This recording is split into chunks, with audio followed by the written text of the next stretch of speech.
हाँ, एक बच्चे ने प्रश्न किया कि भैया फोटॉन्स क्या है। तो बात तो सही, फोटॉन क्या है।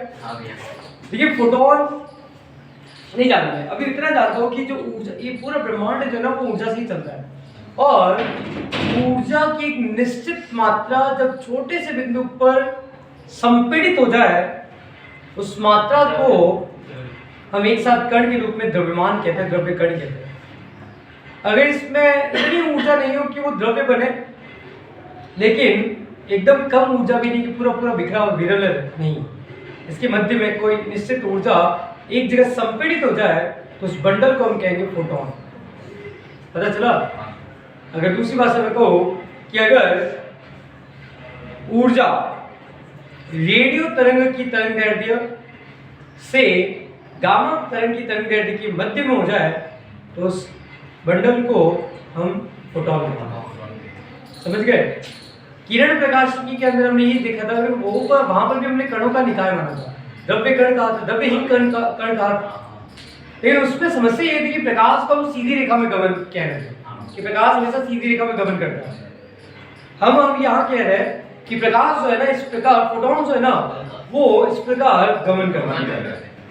ऊर्जा के निश्चित मात्रा के बंडल से उनके अंदर विद्युत क्षेत्र और चुंबकीय क्षेत्र एक दूसरे के लंबवत दिशा में कंपन करते हैं, समान कला में एक साथ आएंगे, एक साथ जाएंगे, समान कला में कंपन करते हैं, और तरंग आगे की ओर संचरित होता है। इस प्रकार समझ में आ रहा है।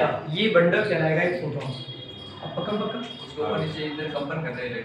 हाँ, इलेक्ट्रॉन्स नहीं, विद्युत क्षेत्र और चुंबकीय क्षेत्र उनका आएंगे। तो अब हमारा हेडिंग है आइंस्टीन प्रकाश विद्युत समीकरण। आइंस्टीन का प्रकाश विद्युत समीकरण। याद दिला दो, अभी तक हम असमंजस में थे कि आखिर प्रकाश क्या है, प्रकाश तरंग है या कण है। इस असमंजस में हम दुविधा में है अभी। 1901 में मैक्स प्लांक का ऊर्जा का क्वांटम सिद्धांत है, क्वांटम सिद्धांत नहीं, मैक्स प्लांक का क्या बोलते हैं, ऊर्जा वाला सिद्धांत, क्वांटम सिद्धांत कह सकते हैं, जिसमें ऊर्जा जो है छोटे छोटे बंडल्स के रूप में विकिरित होती है, लगातार विकिरित नहीं होती है। इन प्रत्येक बंडल को उन्होंने कहा था क्वांटा। और आइंस्टीन ने कहा 1905 में कि प्रकाश भी जो है ना, प्रकाश भी ऊर्जा की निश्चित मात्रा के छोटे छोटे बंडल्स से बने। ये बंडल्स जो है इस प्रकार से गति करते, संचरण करते, अगर कहें तो मतलब उसमें तरंगीय गुण और कणीय दोनों ही गुण उसमें विद्यमान है। प्रकाश की प्रकृति द्वैत है। इन बंडल्स को उन्होंने प्रकाश के संदर्भ में फोटॉन कहा, मैक्स प्लांक ने ऊर्जा के लिए क्वांटा कहा, और आइंस्टीन ने फोटॉन। तो 1905 में आइंस्टीन ने प्रकाश विद्युत प्रभाव की व्याख्या करने के लिए प्रकाश के क्वांटम सिद्धांत को प्रयुक्त किया। प्रकाश जो है वो छोटे छोटे बंडल्स के रूप में विकिरित होता है, ये क्वांटम सिद्धांत है। आइंस्टीन ने यह माना कि यदि आपतित विकिरण की आवृत्ति न्यू है, क्या कहा था, आवृत्ति अगर न्यू है, देखिए मैक्स प्लांक ने क्लियर कर दिया था कि E बराबर h न्यू होता है, या E समानुपाती न्यू होता है। बस आइंस्टीन कह रहे हैं जैसे ऊर्जा के लिए वो होता है, ठीक उसी प्रकार प्रकाश के लिए भी ऊर्जा उसकी आवृत्ति के समानुपाती होती है। ये किसकी आवृत्ति? हमने कहा, देखो आइंस्टीन ने कहा कि प्रकाश लगातार विकिरित नहीं होता, छोटे छोटे बंडल्स के रूप में विकिरित होता है। अब जरा सोचो कि एक पॉइंट ले लिया, इस पॉइंट से एक सेकंड में 100 बंडल गुजरे, ऊर्जा के 100 बंडल गुजरे, और दूसरे केस में क्या हुआ, इसी से लगभग एक सेकंड में 10 बंडल गुजरे। क्या कहा, एक बार में 100 बंडल और दूसरे केस में 10 बंडल। बताओ तो ज्यादा बंडल होने से ऊर्जा का मान ज्यादा हो जाएगा। तो पहले केस में ज्यादा ऊर्जा थी या दूसरे केस में? और पहले केस में प्रति सेकंड गुजरने वाले बंडलों की संख्या, ऊर्जा की बंडल क्या है, तो यही कहा प्रकाश के संदर्भ में आइंस्टीन ने कि अगर किसी सतह पर कहीं पर भी अगर प्रकाश की आवृत्ति अधिक है, मतलब प्रति सेकंड आपतित फोटोनों की संख्या अधिक है, तो वहां प्रकाश या ऊर्जा का मान भी अधिक होगा। आपतित बंडल्स का मान कम है तो ऊर्जा का मान भी कम होगा। मतलब फोटोन की आवृत्ति के समानुपाती होती है उसकी ऊर्जा। कोई डाउट? समानुपाती निशान हटेगा तो नियतांक वही प्रांत के नियतांक है। आइंस्टीन ने माना कि यदि आपतित विकिरण की आवृत्ति न्यू है तो आपतित फोटोन की ऊर्जा हो जाएगी E बराबर h न्यू। तो ये जो प्रकाश विद्युत प्रभाव के संदर्भ में की जाए बात, तो जो फोटोन धातु की सतह पर गिर रहा है, फोटोन जो धातु की सतह पर गिर रहा है उसकी ऊर्जा दो भागों में बटेगी। कैसे? पहला कि सबसे पहले तो ये फोटोन धातु की सतह पर टकराएगा और इलेक्ट्रॉन को निष्कासित करेगा। धातु का प्लेट जिसमें मुक्त इलेक्ट्रॉन भरे पड़े हैं, चलेगा? तो जैसे ही फोटोन इस पर आपतित हुआ, इसमें से इलेक्ट्रॉन बाहर निकला। चलिए सर, क्या प्रकाश विद्युत प्रभाव हो गया? प्रकाश विद्युत प्रभाव तब होगा जब ये इलेक्ट्रॉन गति करेगा। तो एक तो इलेक्ट्रॉन निकला और दूसरा गति करवाना। इलेक्ट्रॉन को नाभिक के आकर्षण से मुक्त कराना, मतलब देहलिया में, और दूसरा उस इलेक्ट्रॉन को गति प्रदान करने में गति। अब मान लो यहाँ पर एक साथ 10 इलेक्ट्रॉन निकल गए। कितने इलेक्ट्रॉन निकले? 10। उस फोटोन की ऊर्जा कितनी रहती? इन 10 में से वो इलेक्ट्रॉन लीजिए जिसकी गतिज ऊर्जा अधिकतम है। हमारे कैलकुलेशन में यही है। कुछ कक्षाओं में आओगे जब आप प्रत्येक इलेक्ट्रॉन की गतिज ऊर्जा की बात करेंगे, अभी हमारे लिए अधिकतम वाला ही लेंगे। मतलब सबसे तेज स्पीड में कौन निकला? अधिकतम गतिज ऊर्जा। तो हम कहेंगे ये जो फोटोन की ऊर्जा है, ई जो है, एक तो वो कन्वर्ट हुआ देहली ऊर्जा, इलेक्ट्रॉन को नाभिक के आकर्षण से मुक्त कराना या अंतर आणविक आकर्षण से मुक्त कराना, प्लस गतिज ऊर्जा। ई बराबर 5 प्लस E। मैं कह सकता हूँ यहाँ 5 ये हो जाएगा। देखिए h न्यू फोटोन की ऊर्जा, देहली ऊर्जा को हम लिख सकते हैं h न्यू नॉट प्लस गतिज ऊर्जा का फॉर्मूला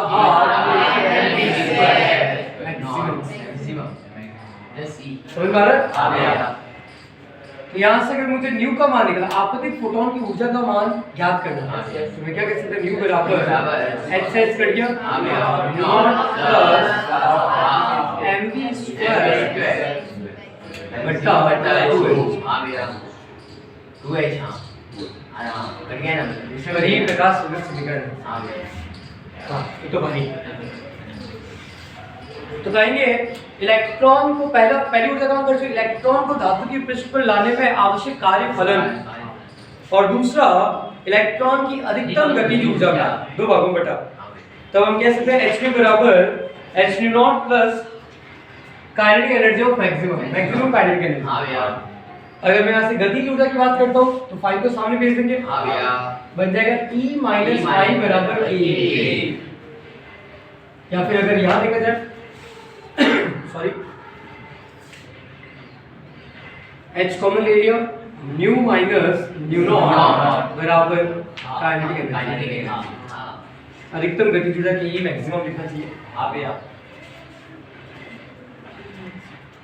और हम जानते हैं ये जो गतिज ऊर्जा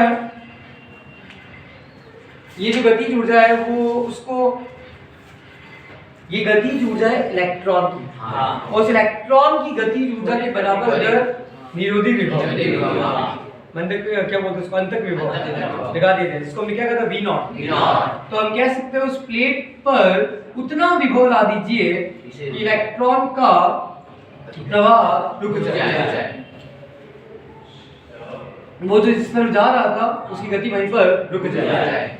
तो हम कह सकते हैं इसकी ऊर्जा और इसकी ऊर्जा बराबर है। इसकी गतिज ऊर्जा जो काइनेटिक एनर्जी है, वो हम कह सकते हैं विभव के पदों में ऊर्जा का फॉर्मूला EV होता है। याद आ रहा है? एक इलेक्ट्रॉन ऊर्जा।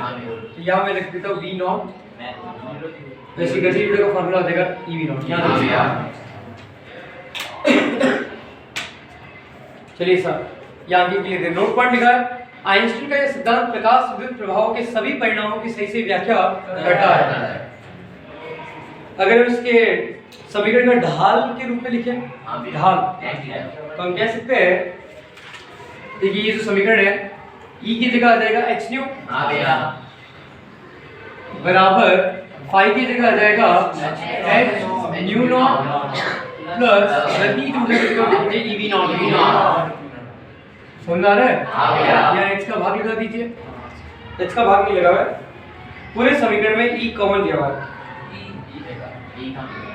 हाँ E नहीं, यहाँ से अगर इसका मान ज्ञात किया जाए न्यू नॉट का, तो देखिए प्लस का EV सामने गया तो माइनस बन जाएगा h new minus EV not बटा h।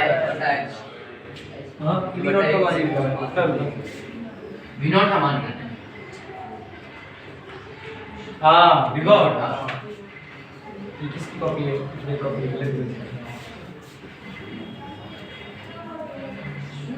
यहाँ ये लिखा हुआ है कि अगर हम रोधिका विभव का मान ज्ञात करें, किसका विभव? तो देखिए ये क्या बनेगा, ये इधर आएगा, तो h new minus h new not बराबर EV नॉट। तो मैं यहाँ से V नॉट रोधिका विभव का मान क्या कह सकता हूँ? h बटा E into new minus h बटा E इंटू न्यू नॉट। ये हो गया रोधिका विभव का फॉर्मूला। तो हम कह सकते हैं यहाँ V नॉट हो गया रोधिका विभव y, इसको हम कह सकते हैं mx और ये कांस्टेंट हो गया c। हाँ बिल्कुल, यहाँ से ढाल क्या आ रहा है? h अपॉन e, ये ग्राफ बना हुआ है।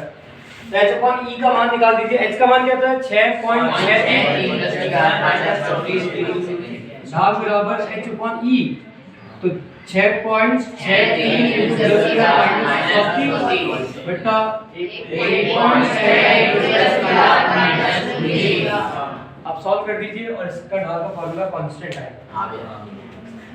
हम कह सकते हैं अगर दो अलग अलग धातु की प्लेटें हैं तो क्या उनकी रोधिका विभव समान होगा या अलग अलग होगा? अलग अलग होगा। निष्कासित इलेक्ट्रॉन की गतिज ऊर्जा भी अलग अलग है। तो वही आपका ग्राफ बना हुआ है, पहले धातु की प्लेट के कारण और दूसरी धातु की प्लेट के कारण। बस यहाँ शो किया कि देखो इनकी रोधिका विभव भले अलग अलग हो लेकिन इनका जो ढाल है वो समान है।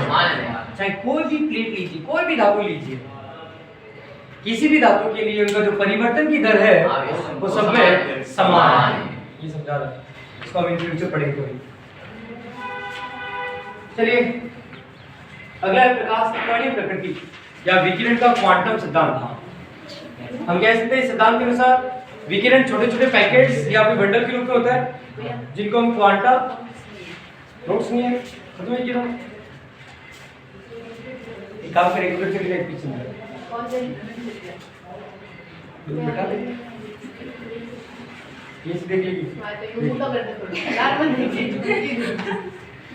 आइए प्रकाश की कणीय प्रकृति या विकिरण का क्वांटम सिद्धांत। इस सिद्धांत के अनुसार विकिरण जो ऊर्जा है छोटे छोटे बंडल्स में ही विकिरित होता है। ऊर्जा जो है हमेशा छोटे छोटे बंडल्स में विकिरित होता है। इन बंडल्स को हम क्वांटा कहते हैं और प्रकाश के लिए इसको हम फोटॉन कहते हैं। और क्वांटा की ऊर्जा जो है E समानुपाती न्यू बराबर है या h का मान 6.63 × 10⁻⁻⁴। अगर लैम्डा के पदों में क्या है ये मुझको है E बराबर ये भी बड़ा नहीं वाली बात है जब बड़ा हो गए तो बिल्कुल। अब क्वांटा के कुछ गुणधर्म देख लेते हैं। जब विकिरण द्रव्य के साथ, हाँ मैंने जैसे कल कहा था वो जो गत्ता था मेरे सामने है वो व्हाइट कलर का था या ब्राउन कलर का था? आपके सामने ब्राउन कलर का। डिपेंड करता है आप प्रेक्षण कैसे लेते हैं। अगर द्रव्य के साथ अन्योन्य क्रिया कराओगे तो कणीय प्रकृति, और अगर नहीं देखोगे तो द्रव्य के साथ क्रिया नहीं हो रहा है तो तरंगीय प्रकृति। जब तक कोई प्रकाश की किरण द्रव्य से नहीं टकराता था, पदार्थ से नहीं टकराता, पदार्थ से क्रिया नहीं करता, तब तक उसकी प्रकृति तरंगीय है। और जैसे पदार्थ से क्रिया करेगा कणीय प्रकृति दर्शाएगा। चलिए याद, जब विकिरण द्रव्य के साथ अन्योन्य क्रिया करता है तो यह ऐसा व्यवहार करता है जैसे एक क्वांटा अर्थात फोटॉन कणों से मिलकर बनाना होता है। और फोटोन की ऊर्जा की बात करें तो E बराबर h h से पर लैम्डा, समझ गए ना?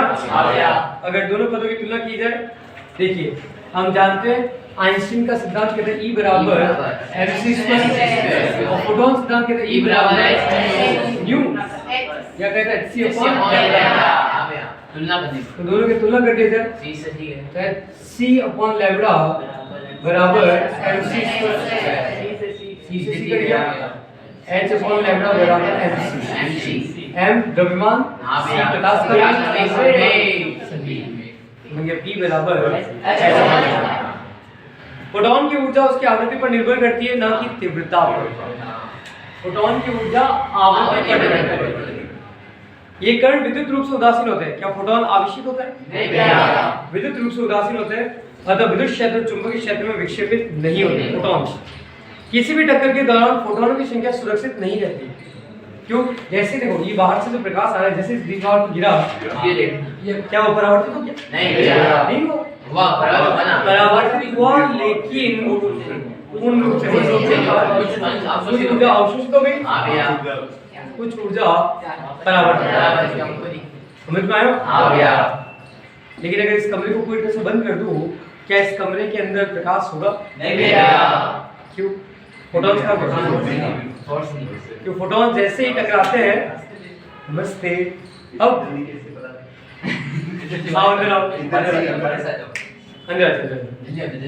अगर फोटॉन्स दीवार से टकराएंगे तो फोटॉन्स उन दीवारों के द्वारा अवशोषित हो जाएगा। तो प्रत्येक टक्कर में फोटॉन संरक्षित नहीं रहते, अर्थात द्रव्य के साथ टक्कर के दौरान फोटॉन का उत्सर्जन या अवशोषण संभव है। चलिए, तो ये बात हुई।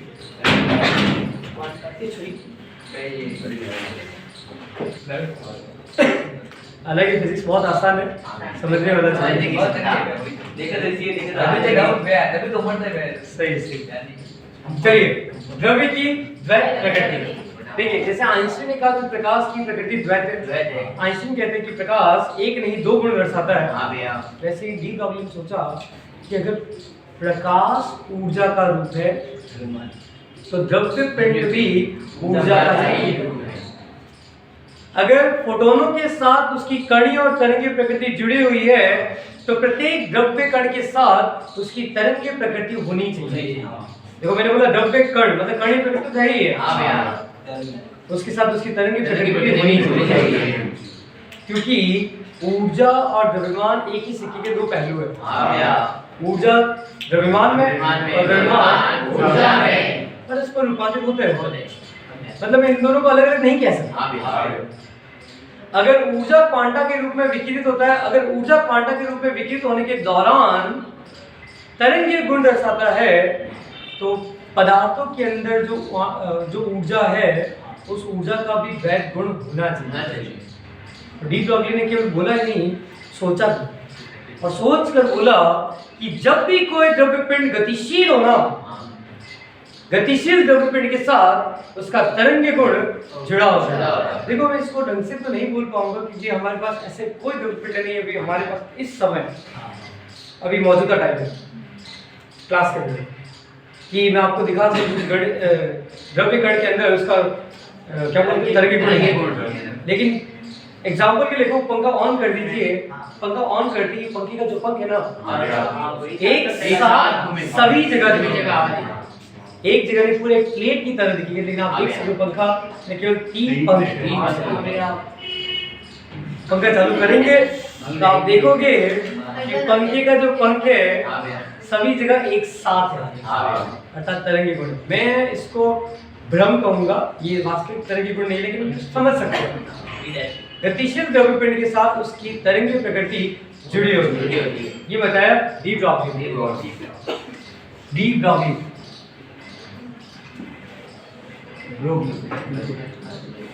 उन्होंने भी यही समीकरण रखा कि किसी क्वांटा की ऊर्जा होती E बराबर hc अपॉन लैम्डा। चलिए, अगर किसी कण का वेग c नहीं है, कण का वेग c बहुत ज्यादा हो जाएगा ना प्रकाश का वेग, तो मैं कह सकता हूँ mv hv, और यहाँ पर ऊर्जा के लिए मैं कह सकता हूँ mv स्क्वायर। क्या लॉजिक समझ में आ रहा है? हाँ। रियल में यहाँ पर सी होना चाहिए, यहाँ पर भी सी होना चाहिए। अगर दोनों की तुलना की जाए तो mv स्क्वायर बराबर hv अपॉन लैम्डा, इसी भी कट गया mv बराबर h अपॉन लैम्डा, v बराबर V बराबर m into v संवेग, e बराबर h upon lambda. De Broglie परिकल्पना। ऐसे ये डी ब्रॉगली परिकल्पना है। तो डी ब्रॉगली के अनुसार जिस प्रकार विकिरण के साथ तरंगीय गुण और कणीय गुण दोनों जुड़ा होता है, उसी प्रकार द्रव्य के साथ भी कण और तरंग दोनों गुण उपस्थित होने चाहिए। इसे द्रव्य की प्रकृति कहते हैं। द्रव्य के साथ जुड़ी तरंग द्रव्य तरंग या ब्रॉगली तरंग कहलाती है। इसको हम क्या कहेंगे? ब्रॉगली तरंग दैर्ध्य हाँ भैया। या द्रव्य तरंग दैर्ध्य, हाँ। द्रव्य का। बाकी समीकरण हम बना चुके हैं। हाँ भैया। हम यहाँ कह सकते हैं हमारा फॉर्मूला में लैम्डा बराबर क्या आ रहा है? H upon M। H upon V। पक्का ना? हाँ भैया। अब जरा गौर से देखना, P बराबर क्या होता है? Root of M। और गतिज ऊर्जा बराबर होता है हाफ अगर ऊपर नीचे m से गुणा कर दिया जाए तो गतिज ऊर्जा बराबर m स्क्वायर d स्क्वायर बटा 2m बनेगा। हाँ भैया। तो जरा सोचो, ये m स्क्वायर d स्क्वायर का मतलब क्या हो गया? B स्क्वायर बटा 2m। हाँ भैया। तो बन जाएगा p स्क्वायर बराबर 2m और p बराबर रूट ऑफ 2m। यहाँ मान रखिए। हाँ भैया। एक फॉर्मूला बन जाएगा लैम्डा बराबर H upon root of 2m। और हमने देखा, देखिए ये एक और फॉर्मूला आ गया। अगर आपको गतिज ऊर्जा दी हुई है, विमान विमान और काम की तक लगाइए, हाँ भैया। और तरंग दैर्ध्य विकास लेकिन अगर और चेंज करना चाहे तो गतिज ऊर्जा अभी हमने पढ़ा था E V नॉट हाँ भैया। V नॉट रोधी का विभव। V नॉट क्या है? रोधी का विभव। ये मान लीजिए लैम्डा बराबर क्या बनेगा? H upon 2m V not. क्या कोई डाउट? नहीं भैया। हम कहेंगे H बराबर 6.63 सेकेंड, E बराबर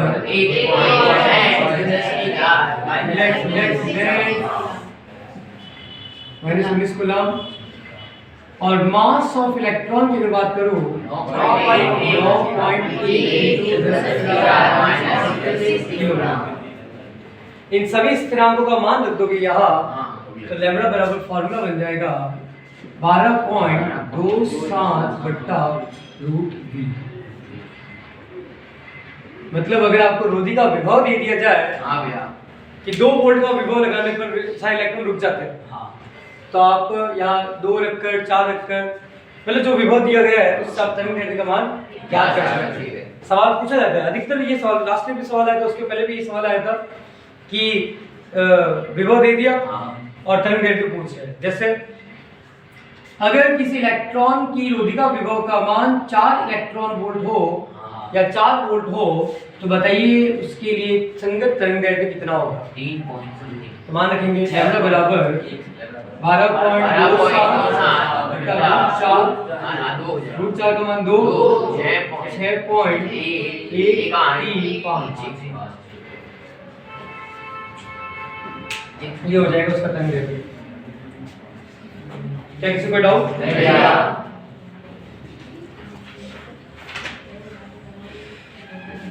एक और पॉइंट है कि हमको बड़े पिंडों पर द्रव्य तरंगें क्यों दिखाई नहीं देती।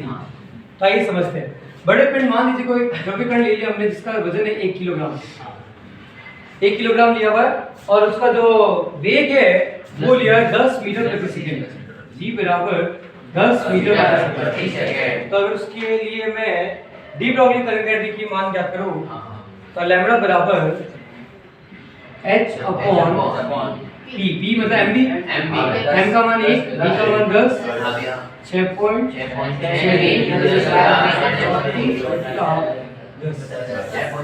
जरा गौर से देखो, यहाँ लैम्बडा बराबर आ गया है 6.6 मीटर, जो भी कहो मीटर है ना लैम्बडा का मतलब।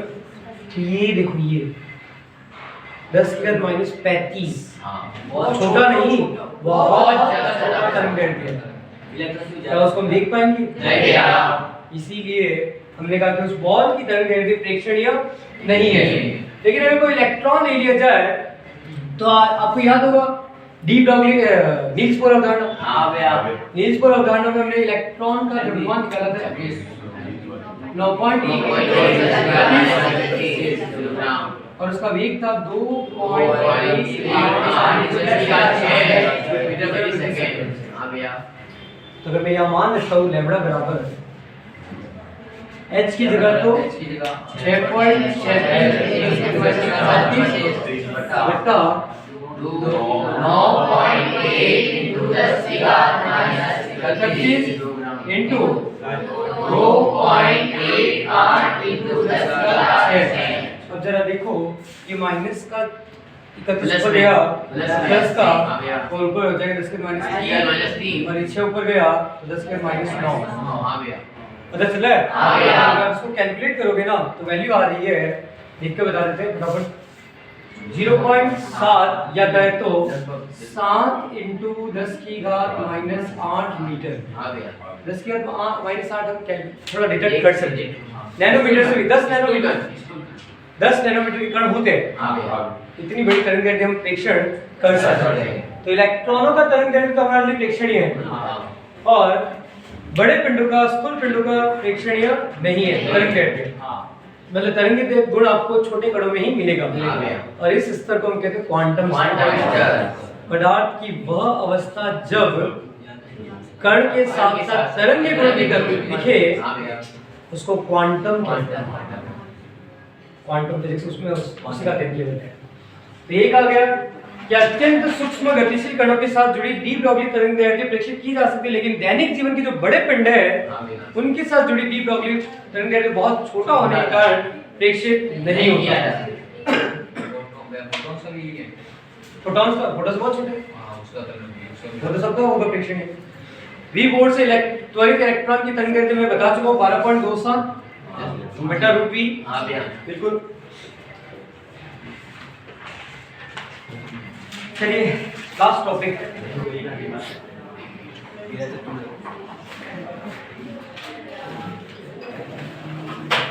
हाइजेनबर्ग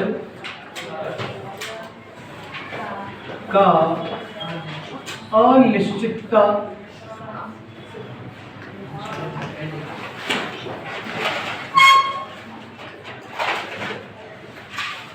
का सिद्धांत।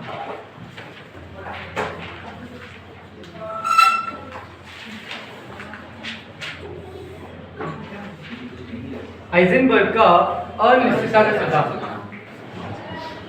डी ब्रॉगली की जैसी परिकल्पना है कि प्रकाश के समान ही द्रव्य पिंडों के अंदर भी तरंगीय और कणीय दोनों ही गुण विद्यमान होता है, एकदम से सारी परमाणु थ्योरी जो थी एकदम से गलत साबित हो गई।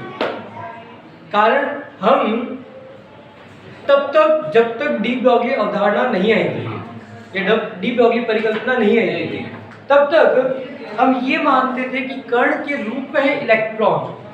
इलेक्ट्रॉन नाभिक के चारों ओर या तो वृत्ताकार, दीर्घवृत्ताकार इस प्रकार के पथों पर चक्कर लगाता है। हमारी ये कल्पना थी, लेकिन जैसे ही पता चला इलेक्ट्रॉन जो 2.18 × 10⁶ मीटर प्रति सेकंड के वेग से गति करेगा ना, तो उसके अंदर बहुत बड़ा विद्युत चुंबकीय तरंग दैर्ध्य या द्रव्य तरंग दैर्ध्य आएगा, अर्थात उसके साथ तरंग के गुण बहुत ज्यादा जुड़ जाएगा। तो इलेक्ट्रॉन जो है ना वो एक जगह पर न होकर पूरे नाभिक के चारों पूरे स्थान पर स्थानीकृत होगा या विस्थानीकृत होगा, कहते होगा हर एक जगह पर पाया जाएगा, बादलों के रूप में तरंग के रूप में पाया जाएगा। तो ये बताया था मतलब जैसे डी ब्रॉगली परिकल्पना आई तो ये थ्योरी आई, थ्योरी किसने दिया सबके क्लियर था माइंड में। लेकिन सवाल तो ये था कि सच में डी ब्रॉगली परिकल्पना सत्य है? तो हाँ, डी ब्रॉगली ने जो कहा कि द्रव्य पिंडों के साथ उसकी तरंगी गुण जुड़ा होता है, ये सच्चाई था। इसका पुष्टिकरण डेविसन और जर्मर के प्रयोग से होता है। दो अलग अलग साइंटिस्ट दो अलग अलग जगहों पर प्रयोग करते हैं और दोनों का रिजल्ट एक ही होता है। इलेक्ट्रॉन के अंदर तरंगी गुण पाया जाता है।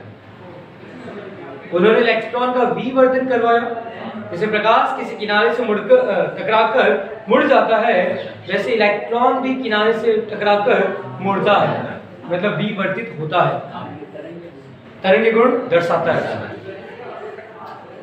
तो डेविसन और जर्मर प्रयोग से क्लियर था कि हाँ 1920 में डी ब्रॉगली परिकल्पना आई थी और जस्ट 4 साल बाद डेविसन और जर्मर का प्रयोग हुआ और उससे क्लियर हो गई यहाँ पिंडों के साथ द्रव्य पिंडों के साथ उनकी तरंगी गुण जुड़ा होता है।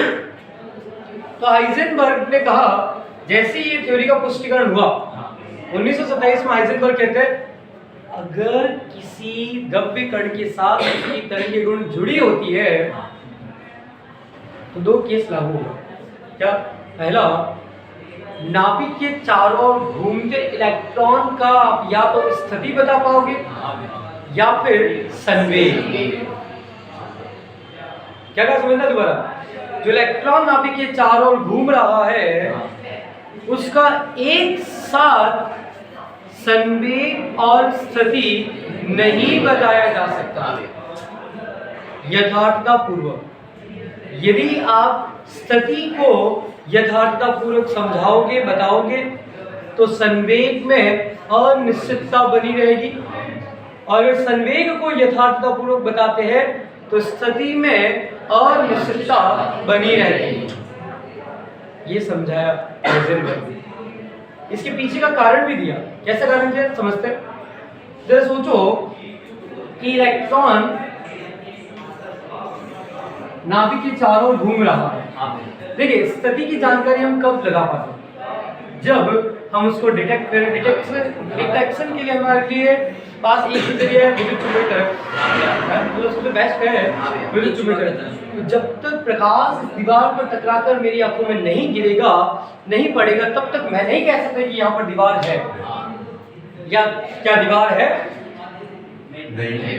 क्यों? कैसे पता चला? क्योंकि यहाँ से कुछ दिख ही नहीं रहा। क्या यहाँ पर कोई कण है? क्या दिख रहा है? वो तो आपने महसूस कर लिया ऐसे करके, तो आपको लगा कि हाँ यहाँ कण है। लेकिन जब तक वो प्रकाश इनसे टकरा कर मेरे आंखों में नहीं आएगा तब तक उन कणों का होने का मैं जानकारी स्थिति नहीं बता पाऊंगा। चलो आपने कहा तो सही कण है, बताओ कहाँ? एग्जैक्टली बता सकते हो? आप एग्जैक्टली बता सकते हो दीवार का है? तो प्रकाश टकरा के आपके आंखों में आ गया।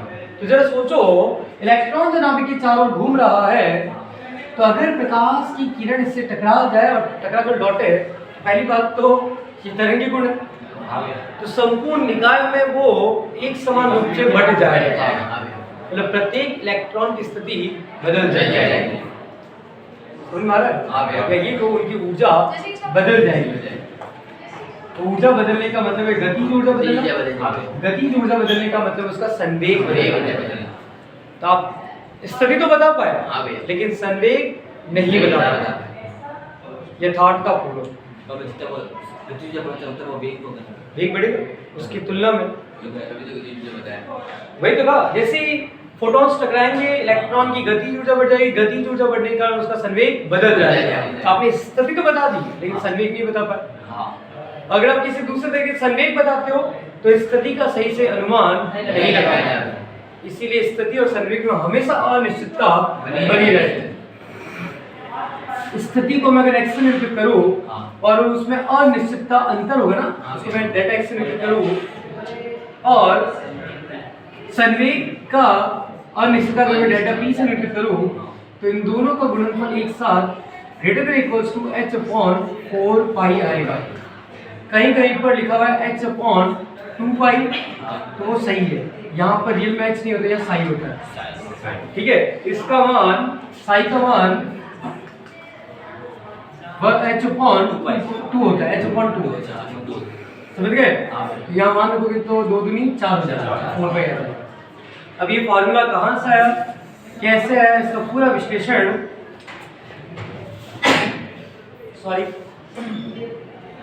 इसका पूरा विश्लेषण आप उच्च कक्षाओं में पढ़ोगे। हमारे कोर्स में बस इतना ही है कि तो कौन 2 पाई या कहे तो ऐसे कौन सही सही। हाँ, हाइजेनबर्ग के अनुसार परमाणु कक्षा में गतिशील इलेक्ट्रॉन की स्थिति और संवेग दोनों का एक साथ यथार्थ निर्धारण करना संभव नहीं है। कण की स्थिति उसके द्रव्यमान मतलब द्रव्य गुण और कण का संवेग उसके तरंग गुण को दर्शाता है। संवेग तरंग गुण को नहीं समझे, नहीं समझते। Lambda equals to h upon p, संवेग उसके तरंग गुण को दर्शा रहा है और स्थिति उसके द्रव्य गुण को दर्शा रहा है। यदि स्थिति का यथार्थतापूर्वक मापन कर लिया जाए तो संवेग में अनिश्चितता होगा, और यदि संवेग में यथार्थतापूर्वक मापन किया जाए तो स्थिति में अनिश्चितता बनी रहेगी। फिर आप याद करो प्रकाश के संदर्भ में भी तो हमने यही कहा था कि जब द्रव्य के साथ क्रिया करेगा तो कण होगा और जब द्रव्य के साथ नहीं है तो तरंग है। एक टाइम में तो तरंग और कण है, मतलब डिटेक्शन के आधार पर करें उस पर डिपेंड करेगा, एक साथ हम नहीं बता पाएंगे उसमें भी। यदि संवेग में अनिश्चितता डेल्टा p और स्थिति में अनिश्चितता अगर रखा है डेल्टा x तो हम कहेंगे delta x into delta p greater than equals to h upon 2 pi psi upon 2 pi। और ये हाइजेनबर्ग का अनिश्चितता का सिद्धांत है। देखिए अगर संवेग को मैं तोड़ूं तो हम लिख सकते हैं p की जगह m डेल्टा v, तो m तो कांस्टेंट है द्रव्यमान, लेकिन बदलेगा उसका वेग ज्यादा है से इलेक्ट्रॉन का वेग। तो भाई वेग के पदों में फार्मूला लिखा हुआ है। तो ये चैप्टर समाप्त हुआ। एक टॉपिक जो है डेविसन जर्मन प्रयोग जिसने पुष्टिकरण किया कि हाँ डी ब्रॉगली परिकल्पना सत्य है, वो देखिए फिर कैसे हुआ बताइए। चलिए तो डेविसन